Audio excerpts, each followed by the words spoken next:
Is Macy's stock a buy after spectacular Q4 earnings? I'm going to answer that question in this video as well as do a review of Macy's fourth quarter results. So let's get right into it. Overall, revenue decreased by 4.6% to 8.3 billion for Macy's in Q4 compared to the same quarter the prior year, but that was to be expected and was not the bad news that you might think it to be. Remember, at the same time in the fourth quarter of the previous year, the economy was not as far along in the reopening. Consumers had fewer places to spend their money, and consumers had more money to spend because they were still fresh off of receiving stimulus checks from the government. So comparing this fourth quarter from the previous fourth quarter to only experience a 4.6% decline was actually good news because investors were expecting worse. Earnings per share of $1.83 was down from earnings per share of $2.44 in the fourth quarter last year. Again, not the bad news that you would think it to be because of the same reasons I mentioned earlier. In fact, if you compare this earnings per share in Q4 of $1.83, it was much higher than the fourth quarter 2019 earnings per share of just $1.09. So the company is overall in much better shape than it was before the outbreak, which is surprising because you wouldn't think of Macy's as a beneficiary of the COVID 19 pandemic. In fact, they weren't. They weren't a beneficiary. Initially, they had to close nearly all of their 800 locations in the US because shopping at non essential retailers was banned, right? They were forced to shut down. However, that turned out to be a blessing in disguise for Macy's because it forced the company to look at the business overall, make some efficiency improvements. They went from having two corporate headquarters and they reduced that down to one corporate headquarters. They laid off some people, they made some cost cuts. Overall, they improved the business, enhancing the digital platform, being a digital first company. And now look at their Q4 earnings of $1.83 is way higher than the $1.09 in the same fourth quarter of 2019. I pulled this quote from management saying, "We were competitive but measured in our promotions. We took strategic markdowns and intentionally did not chase unprofitable sales." I like to hear that. That's music to my ears. This is the type of company I like to invest in, where management is being prudent and not just chasing sales for sales sake, right? A lot of companies that I follow are just trying to capture sales. They're just trying to grow revenue.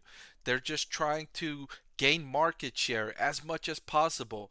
And that's leading to massive losses on the bottom line at the expense of shareholders, right? Those are dollars that we invested in the company, and management is going and losing those dollars by trying to capture sales, right? I'm not happy with that. I don't like management that takes that kind of approach.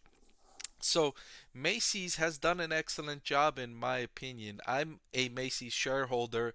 I've been in Macy's stock for quite some time now, and I had a video in I think it was in December where I said, investors, if you're looking at Macy's stock, it is a buy for 2023.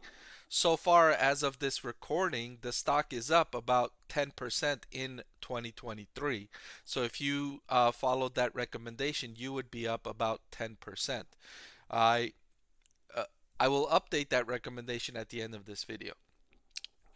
Inventories has been a problem for the retail industry for several months now. Recall that in 2022, the big problem was shortages, right? So many companies were reporting difficulty in securing the inventories that customers wanted, right? Because spending was still robust in the first half of 2022 before inflation really started to pinch consumer budgets, and companies like Macy's, Target, Walmart, Nordstrom, Nike, and others were all complaining that, hey, customers are coming to us. They want to buy our products. We just don't have enough of what customers want. And so, companies like Nike and Target, especially, went out and ordered way more inventory than they needed. Way more inventory. They said, "Hey, let's err on the safe side. Let's make sure we have more than what we need because customers just keep spending and we don't want to miss out on that." Macy's didn't really do that. They didn't really overexpose themselves in going out and getting all this extra inventory to capture that increase in customer demand. They realized that this is a brief moment when everything else was closed and consumers had limited places where they could spend their money, but Macy's management understood that this isn't going to persist, right? The economy's going to reopen eventually, and we don't want to be caught off guard with all this extra inventory that we're going to then need to discount and reduce just to get rid of, and it's going to hurt our profit margins, right? That's what's going on at Target. That's what's going on at Target right now. If you watched my video on Target, you will have seen that its operating profit margin is down big time, and it's slashing prices big time to get rid of inventories. Not as bad as they expected to, but still they're slashing prices to get rid of inventories. Macy's inventories of 4.3 billion was down from 4.4 billion at the same time last year. So they're making progress in reducing their inventories, and I'm going to speak more to that after this point here. Digital sales were down 9% to the previous Q4, right? Of course, last year people were spending a lot more money online versus going inside stores, but digital sales were still up 24% on Macy's.com compared to Q4 in 2019. So they've enhanced their digital business. That's good news for two reasons. One, it improves the profitability prospects, the competitive advantage of its brick and mortar stores. If you have online and brick and mortar together, it works really well together, right? And Macy's management has been highlighting that online sales in areas where Macy's has a store is much higher than in other areas. You might say, why is that the case? Why are online sales higher in areas where Macy's has a store? I would think it would be the opposite, because if Macy's has a store in that area, wouldn't I just go to the store instead of shopping online? Maybe, but here's what management says is going on. If Macy's has a store nearby an individual, that individual is more likely to shop on Macy's.com, because if they order something and it turns out to be a size too big or too small and they need to make a return, it's much more convenient to return it to a Macy's location than trying to return it via shipping it back. It's much more convenient to be able to just go to the store, make a quick return, than do the whole return, put it in a box. You have to go to maybe a UPS or FedEx or a post office to return it, and then wait to get another. It's a hassle. If you've shopped online and needed to make a return, you know what a hassle it is. Especially imagine you order something that's worth maybe, let's say, $10, and you're like, man, now I got to go all the way to a UPS store, park, wait in line, do all this stuff just to make this return. It's an inconvenience. But if you know there's a store nearby, you go over there, you make the quick return. So it gives you more confidence to shop online. And that's what's been happening at Macy's. That's improving its digital sales, and that's improving the business prospects. Number two, digital sales is good news for Macy's because it allows Macy's to bring on third-party sellers, which is another trend that Macy's has been embarking on, is allowing third parties to sell on its websites. And that's really good news because that improves profit margins, right? If Macy's is becoming a platform that's allowing third parties to go on there and sell, and then it just charges the third party a fee for selling on its platform. Those are very lucrative sales for Macy's. Those are very lucrative sales because that let's say it's a 10% fee, a 20% fee, whatever it might be, that goes, almost all of it just goes straight to the bottom line, versus if Macy's sells one of its own inventory items, then those come at a gross profit margin of 34 to 35%, right? So that trend is a tailwind for Macy's, and I suspect that to be long lasting. It's going to continue to benefit Macy's and Macy's shareholders. In the quarter, gross profit margin decreased to 34.1% from 36.5% in Q4 last year. Again, that was to be expected because of the higher inventory levels industry wide.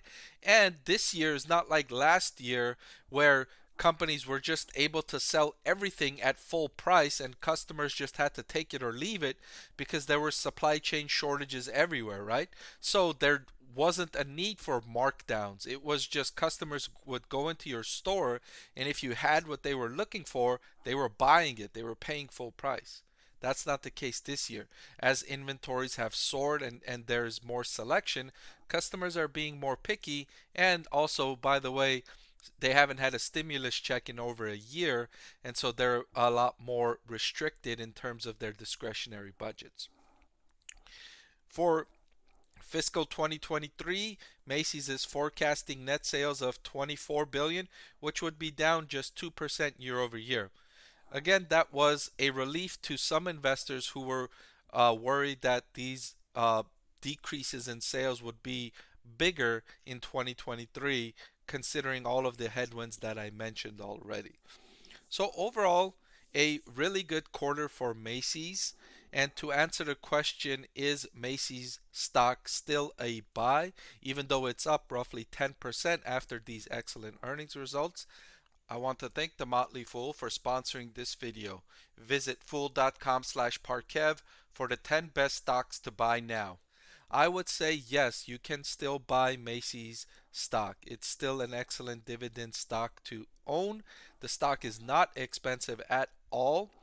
Management has made prudent decisions over the last 3 years to position the company to come out of the pandemic stronger than it was before. And you're seeing evidence of that when you compare earnings with the levels of before the outbreak, when you compare online sales to before the outbreak, meaningfully better in nearly every regard. All right, so thank you for watching this video. I truly appreciate your viewership. If you like this video and if you've stuck around until this point, you probably will like the two videos that I'm going to link to at the end of this one. Please go ahead and click on those. I will see you over there. And again, thank you for watching.